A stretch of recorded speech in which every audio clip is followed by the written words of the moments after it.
जय हिंद मेरे प्यारे बच्चों। आज के इस वीडियो में मैं लेकर के आ चुका हूं जितने भी मेरे प्यारे बच्चे कक्षा 10 में हैं, आप सभी के लिए सामाजिक विज्ञान विषय का वायरल मॉडल पेपर जो कि आपकी अर्धवार्षिक परीक्षा 2024-2025 के लिए सबसे ज़्यादा इम्पोर्टेंट है। और यह मॉडल पेपर आपकी बोर्ड परीक्षा 2025 के लिए भी सबसे ज़्यादा इम्पोर्टेंट है, क्योंकि मेरे प्यारे बच्चों इसमें जो प्रश्न दिए गए हैं ये आपकी अर्धवार्षिक परीक्षा में आएंगे और यहाँ से प्रश्न आपकी वार्षिक परीक्षा 2025 में भी प्रश्न आएंगे। तो आप लोग इस मॉडल पेपर के सभी प्रश्नों को जरूर तैयार कर लेना।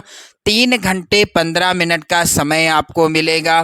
पेपर का पूर्णांक रहेगा 70 अंकों का।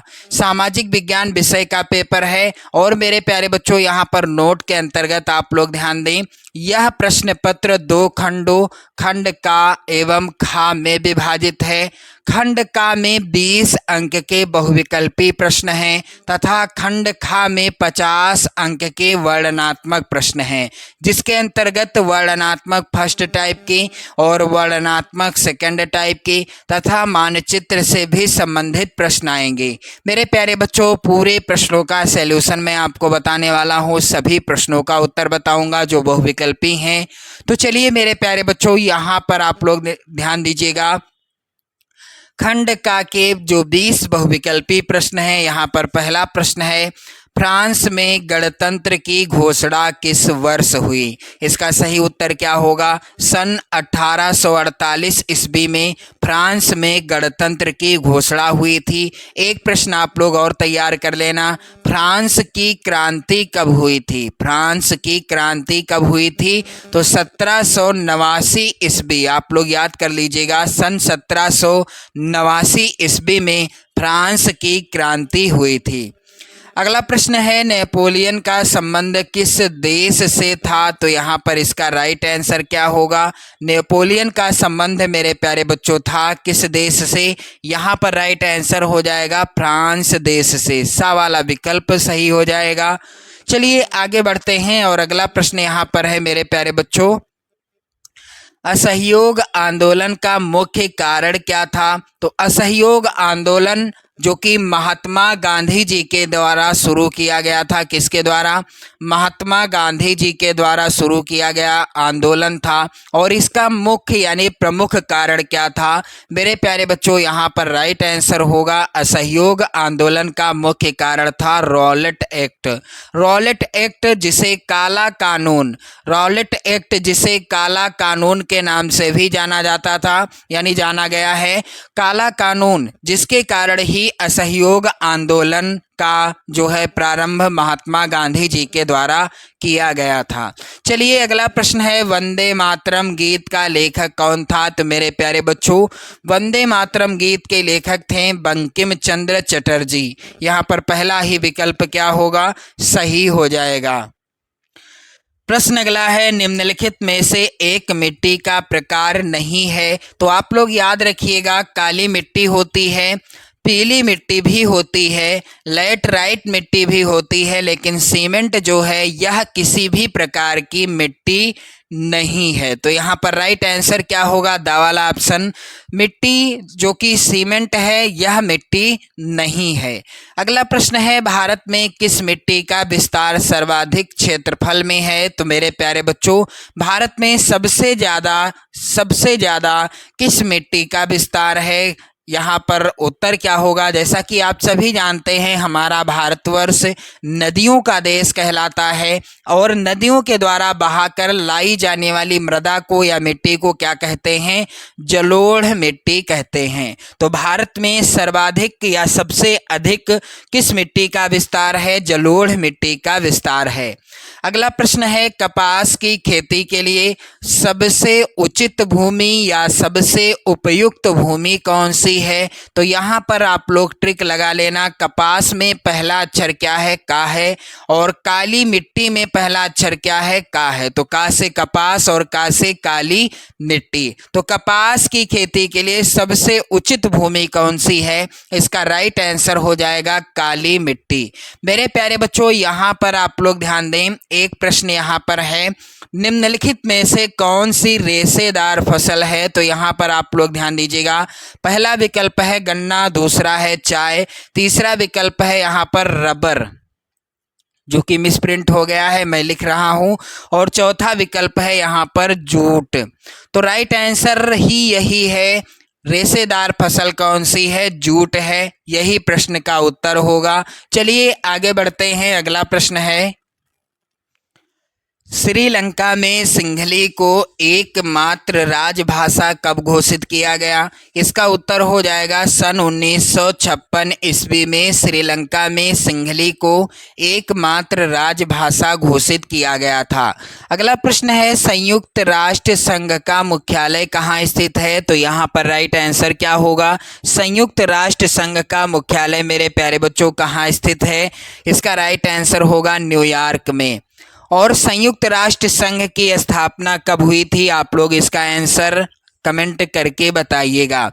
प्रश्न अगला है, मार्टिन लूथर किंग की हत्या कब की गई? तो मार्टिन लूथर किंग की हत्या की गई थी मेरे प्यारे बच्चों सन 1968 ईस्वी में। यहाँ पर इसका आंसर सा वाला विकल्प सही होगा। आप सभी से रिक्वेस्ट है कि आप लोग इन सभी प्रश्नों को तैयार कर लेना। आपकी अर्धवार्षिक और बोर्ड दोनों परीक्षाओं के लिए महत्वपूर्ण प्रश्न है। चलिए अगला प्रश्न है यहाँ पर, भारत में पंचायती राज की स्थापना हुई थी? तो भारत में पंचायती राज की स्थापना हुई थी सन 1992 ईस्वी में। अगला प्रश्न है, भारत में कुल कितने संघीय राज्य हैं? तो इसका आंसर आप लोग कमेंट करके बताओ। मैं चाहता हूं कि आप लोग इसका आंसर कमेंट करके बताइएगा। 27 हैं, 28 हैं, या 29 हैं, या फिर 30 हैं। अगला प्रश्न मेरे प्यारे बच्चों है, श्रीलंका में सिंहली को एकमात्र राजभाषा कब घोषित किया गया? तो सन 1956 ईस्वी में। ये प्रश्न यहाँ पर पूछा जा चुका है, रिपीटेड प्रश्न है। चलिए अगला प्रश्न है, निम्नलिखित देशों में से किस देश का मानव विकास सूचकांक 2016 के अनुसार भारत से अधिक ऊंचा स्थान पर है? तो यहाँ पर राइट आंसर क्या होगा मेरे प्यारे बच्चों? इस प्रश्न का सही उत्तर हो जाएगा श्रीलंका, जो कि भारत से भी ऊंचा स्थान रखता है मानव विकास सूचकांक 2016 के अनुसार। अगला प्रश्न है, निम्न में से किस राज्य की प्रति व्यक्ति आय सर्वाधिक है? तो यहाँ पर राइट आंसर होगा हरियाणा राज्य। हरियाणा राज्य की प्रति व्यक्ति आय क्या है? सर्वाधिक, यानी सबसे अधिक है। प्रश्न अगला है मेरे प्यारे बच्चों, एक वस्तु का अधिकांशतः प्राकृतिक प्रक्रिया से उत्पादन, यहाँ पर रिक्त स्थान में क्या भरा जाएगा? क्षेत्रक की गतिविधि है। तो एक वस्तु का अधिकांशतः प्राकृतिक प्रक्रिया से उत्पादन क्या है? प्राथमिक क्षेत्रक की गतिविधि है। यहाँ पर पहला ही विकल्प सही हो जाएगा। प्रश्न अगला है मेरे प्यारे बच्चों, निम्नलिखित में से सार्वजनिक क्षेत्र में कौन नहीं है? तो यहाँ पर आप लोग ध्यान दें, पहला है विकल्प रेलवे, दूसरा विकल्प है यहाँ पर डाकघर, तीसरा विकल्प है मेरे प्यारे बच्चों यहाँ पर सेल, तीसरा विकल्प यहाँ पर सा वाला क्या होगा, जो कि मिसप्रिंट हो गया है, मैं लिख रहा हूँ आप सभी के लिए, सेल, और चौथा विकल्प है यहाँ पर टिस्को। तो सही आंसर भी यही होगा, दा वाला ऑप्शन ही सही होगा। सार्वजनिक क्षेत्र में कौन नहीं है? टिस्को नहीं है, यहाँ पर राइट आंसर हो जाएगा।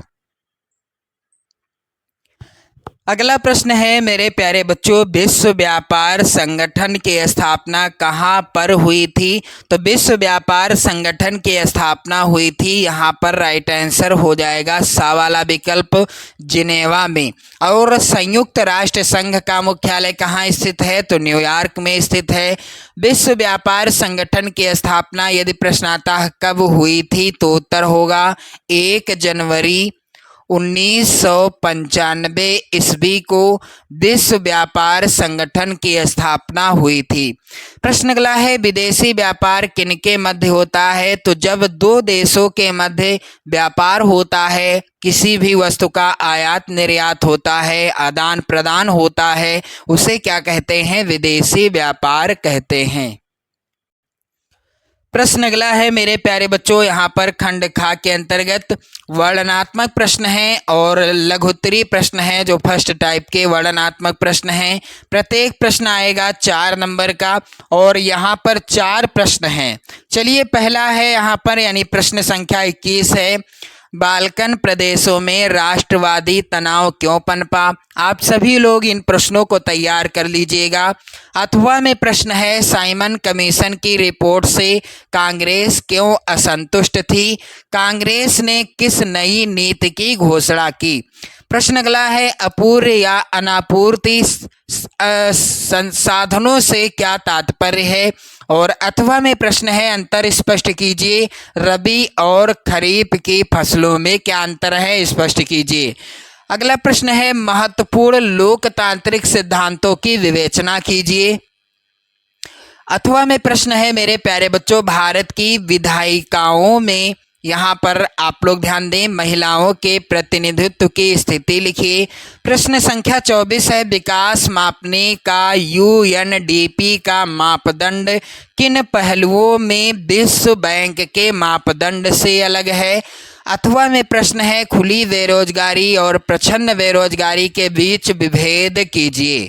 प्रश्न इसके बाद आप देखेंगे वर्णनात्मक प्रश्न सेकंड टाइप के, और ये जो प्रश्न आएंगे प्रत्येक प्रश्न होगा 6 नंबर का। चलिए प्रश्न है यहाँ पर, 1789 ईस्वी की फ्रांस की क्रांति के परिणामों पर प्रकाश डालिए। अथवा में प्रश्न है, सविनय अवज्ञा आंदोलन के विषय में आप क्या जानते हैं, संक्षेप में लिखिए। इन सभी प्रश्नों को आपको तैयार कर लेना है मेरे प्यारे बच्चों। अब यहाँ पर आप देखेंगे अगला प्रश्न है, संसाधन का क्या अर्थ है, संसाधनों के नियोजन की क्या आवश्यकता है। अथवा में प्रश्न है, रोपण कृषि क्या है, इसकी प्रमुख विशेषताएं बताइए। और लोकतंत्र में क्यों तथा कैसे शक्ति में भागीदारी की जाती है, स्पष्ट कीजिए। अगला प्रश्न है यहाँ पर, अथवा में भारतीय संघवाद की प्रमुख विशेषताओं की विवेचना कीजिए। प्रश्न अगला है, विकास के क्या क्या लक्ष्य हो सकते हैं। और अथवा में प्रश्न है, आर्थिक गतिविधियां रोजगार की परिस्थितियों के आधार पर कैसे वर्गीकृत की जाती हैं। और इस तरह से आप देखेंगे मानचित्र से संबंधित प्रश्न आएंगे 10 नंबर के। यहाँ पर प्रश्न है, भारतीय राष्ट्रीय कांग्रेस के अधिवेशन के निम्नलिखित स्थानों को मानचित्र पर चिन्हित कीजिए। लाहौर को, नागपुर को, कलकत्ता, मद्रास और बम्बई। एक और प्रश्न यहाँ पर है, भारत के निम्नलिखित राष्ट्रीय उद्यानों को मानचित्र पर चिन्हित कीजिए। दाचीग्राम, सिमलीपाल, रणथंभौर, बांदीपुर और राजगीर। तो इसी तरह के प्रश्न आने हैं आपकी अर्धवार्षिक परीक्षा में। मेरे प्यारे बच्चों, आप सभी लोग वीडियो को लाइक कर दें, शेयर कर दें। चैनल पर यदि आप नए हैं तो चैनल को भी सब्सक्राइब कर लीजिएगा। जय हिंद।